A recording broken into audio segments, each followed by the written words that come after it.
तो सभी प्यारे छात्रों का एक बार फिर से स्वागत है। आगे बढ़ते हुए आज हम करेंगे प्रश्नावली 3.2 का प्रश्न क्रमांक 3 का ये चौथा सवाल। बहुत अच्छे से समझना, कॉपी पेन लेकर बैठ जाओ। हम लोग उसी तरीके से हल करेंगे जैसा कि एग्ज़ाम में लिखना है, तो समझ में भी आ जाएगा और नोट्स भी बन जाएंगे। बहुत ध्यान से समझना। दिया गया है कि एक नगर में टैक्सी के भाड़े में एक नियत भाड़े के अतिरिक्त चली गई दूरी पर भाड़ा सम्मिलित किया जाता है। 10 किलोमीटर दूरी के लिए भाड़ा 105 रुपये है और 15 किलोमीटर के लिए भाड़ा 155 रुपये है। नियत भाड़ा तथा प्रति किलोमीटर भाड़ा क्या है? एक व्यक्ति को 25 किलोमीटर यात्रा करने के लिए कितना भाड़ा देना होगा?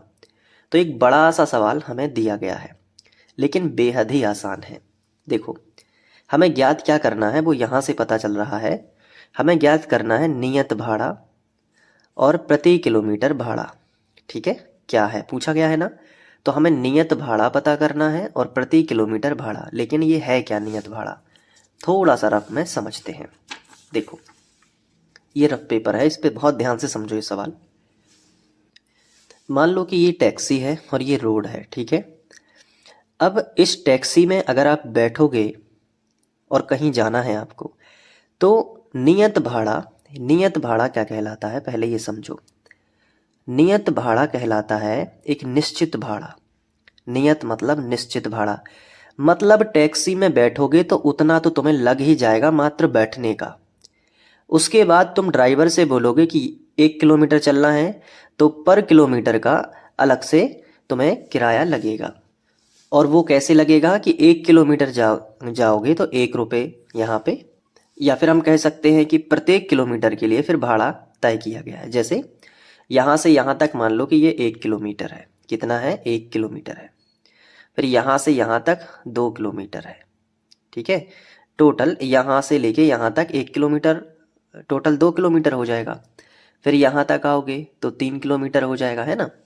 तो इस तरीके से अगर हम बात करें तो टैक्सी में बैठने का ही कुछ रुपया आपको लगेगा, नियत भाड़ा मान लेते हैं कि x लगेगा। फिर उसके बाद हर किलोमीटर पे 22 रुपये अलग से लगेगा, यानी कि जो लिखा है ना कि प्रति किलोमीटर भाड़ा, वो हम 22 मान लेते हैं कि हर किलोमीटर पे 22 तुम्हें 22 रुपये और लग जाएंगे। टैक्सी में बैठोगे तो x रुपये तो तुम्हारा लग ही गया, मतलब वो नियत है कि इतना तो लगेगा। फिर जितने किलोमीटर जाओगे उतने किलोमीटर के हिसाब से 22 रुपये और लगता जाएगा। तो प्रति किलोमीटर भाड़ा कितना है? 22 है। जैसे 1 किलोमीटर गए तो 22 हो गया, यहाँ से 2 किलोमीटर गए तो 2 22 हो गया, फिर 3 किलोमीटर गए तो 3 22 हो गया, 10 किलोमीटर गए तो 10 22 हो गया। क्लियर है ना? फिर से समझो, टैक्सी में बैठने बस का x नियत, यानी कि एक निश्चित किराया तो है ही कि टैक्सी में बैठोगे तो x रुपया तो लग ही जाएगा। लेकिन उसके बाद ड्राइवर से जितने किलोमीटर चलने के लिए बोलोगे उतना 22 वो तुमसे किराया लेगा, यानी प्रति किलोमीटर भाड़ा हम 22 मान लेंगे और नियत भाड़ा हम x मान लेंगे।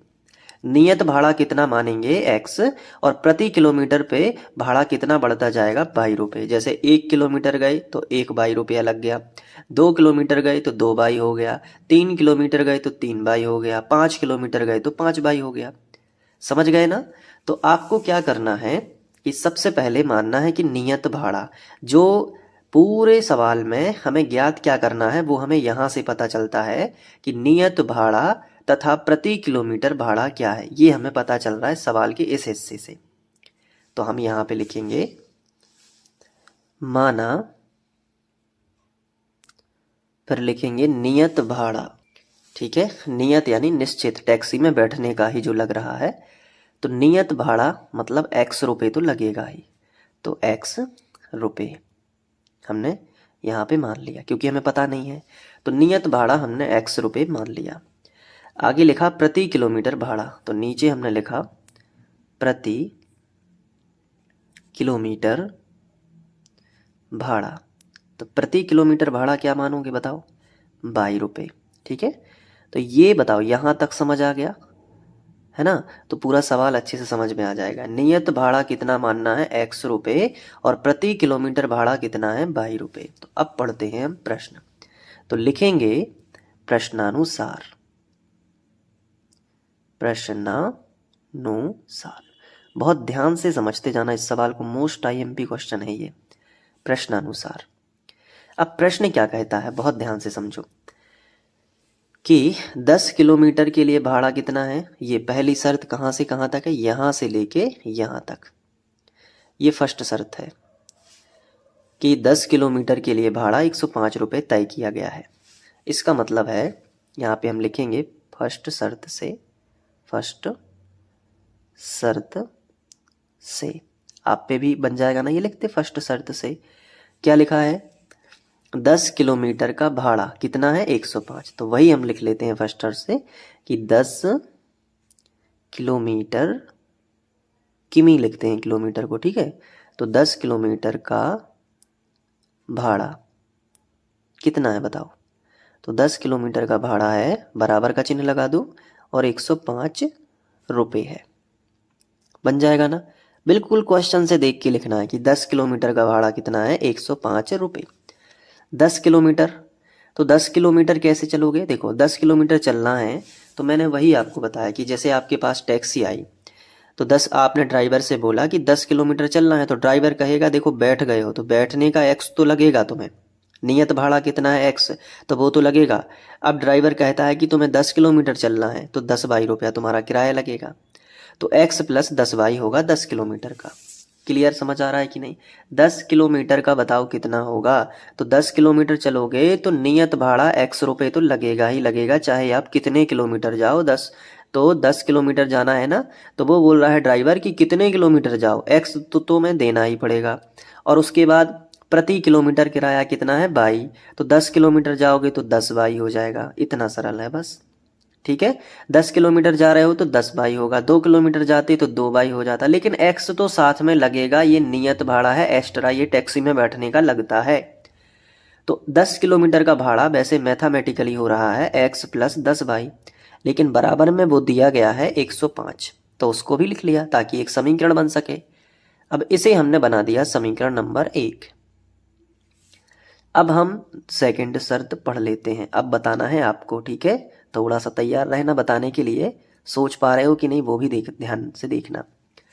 सेकंड शर्त क्या है, फर्स्ट शर्त तो ये है 15 किलोमीटर का भाड़ा 155 है, ये सेकंड शर्त है कि 15 किलोमीटर के लिए भाड़ा कितना है 155। बताओ हमें 15 किलोमीटर का भाड़ा, तो हमने यहाँ पे लिखा कि 15 किमी का भाड़ा कितना है बताओ, 15 किमी का भाड़ा 155 रुपये है। अब आप ये बताओ कि 15 किलोमीटर को गणित की इस भाषा में कैसे लिखोगे, बहुत सरल।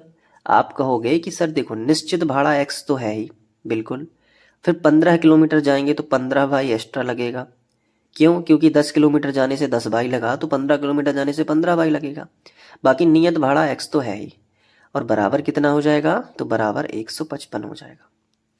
और इसे हम बना देंगे समीकरण नंबर 2। अब दोनों को करेंगे प्रतिस्थापन विधि से हल, तो एक्स वाई के मान आ जाएंगे। तो अब हम हेडिंग डालेंगे प्रतिस्थापन विधि से, तो हेडिंग डाल दी प्रतिस्थापन विधि से। अब समीकरण 1 को लिख लेते हैं पहले, एक्स धन 10y बराबर 105, ये हो गया अपना समीकरण 1। और ये जो है x प्लस 15y बराबर 155, ये हो गया अपना समीकरण 2। अब प्रतिस्थापन विधि में क्या होता है, समीकरण 1 से शुरुआत होती है, तो बिल्कुल सही बात है, समीकरण 1 से लिख लो पहले। समीकरण 1 से समीकरण 3 बनाते हैं ना, तो लिखा समीकरण 1 से। अब पूरा समीकरण 1 लिख लो, x प्लस 10y बराबर 105, ये पूरा समीकरण 1 उठा के लिख लिया। इसके बाद यहाँ से x का मान निकालना है, तो y वाला जो पद है इसका पक्षांतर कर लो, तो x बराबर हो जाएगा 105 माइनस 10y, देखो ये प्लस का 10y था ना, इसका इस तरह पक्षांतर कर लिया है, तो x बराबर मिलेगा। अब देखो x अकेला हो गया, तो इसी को समीकरण 3 बना दो, समीकरण 3 बना दिया।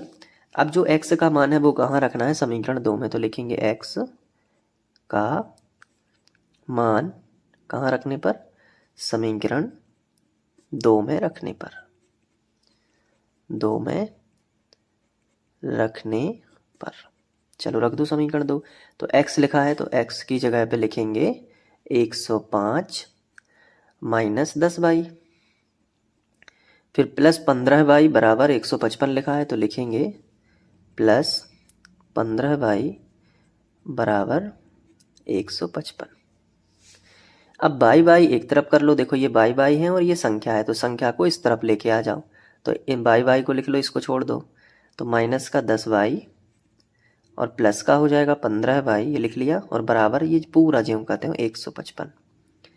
अब जिसको छोड़ा था वो इस तरफ माइनस में आ जाएगा तो माइनस का 105 हो जाएगा, क्योंकि ये प्लस का था तो इस तरफ आया तो माइनस का हो गया। अब 15y और ये है 10y, तो बताओ क्या बचेगा।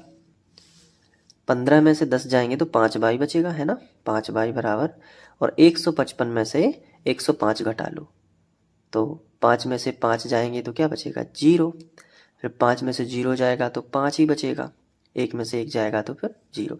तो यहाँ से 50 आ जाएगा उत्तर, वो भी प्लस का। अब ये जो गुणा में 5 है ना, ये बटे में आ जाएगा, तो y बराबर कितना आएगा 50 बटे 5, तो 5 दाम 50। तो y का मान कितना आ जाएगा, y का मान आ जाएगा 10। अब जो y का मान 10 आया है इसका मान रखेंगे इस समीकरण 3 में, तो x का मान आ जाएगा। तो यहीं पे कर लेते हैं, तो यहाँ पे हम लाइन खींच लेते हैं, लिखेंगे y का मान कहाँ रखने पे, समीकरण 3 में रखने पर। चलो रख लेते हैं। तो x बराबर 105 लिखा है तो 105 माइनस 10, और y की जगह पे कितना आ जाएगा 10, तो y की जगह पे 10 रख लिया। तो x बराबर 105 माइनस 10 धाम 100, तो x बराबर 105 में से 100 चले जाएंगे तो 5 बचेंगे। तो x का मान आ गया 5 और y का मान आ गया 10। इसका मतलब तो ये होगा कि नियत भाड़ा हमने x माना था, देखिए आप, नियत भाड़ा x माना था तो 5 आ गया। तो यहाँ पे लिखेंगे कि अतः नियत भाड़ा कितना है 5 रुपये, और प्रति किलोमीटर भाड़ा कितना है, प्रति किलोमीटर भाड़ा। देखो ये प्रति किलोमीटर भाड़ा हमने माना था ना, वो कितना है 22। अब 22 का मान तो 10 है, तो प्रति किलोमीटर भाड़ा कितना था 10 रुपये। तो यहाँ पे आंसर तो आ गया है, लेकिन अभी आगे बढ़ते हैं। सवाल में एक हिस्सा और दिया गया है, उसको भी करना है कि 25 किलोमीटर यात्रा करने के लिए कितना भाड़ा देना होगा। तो चलिए करते हैं इसको।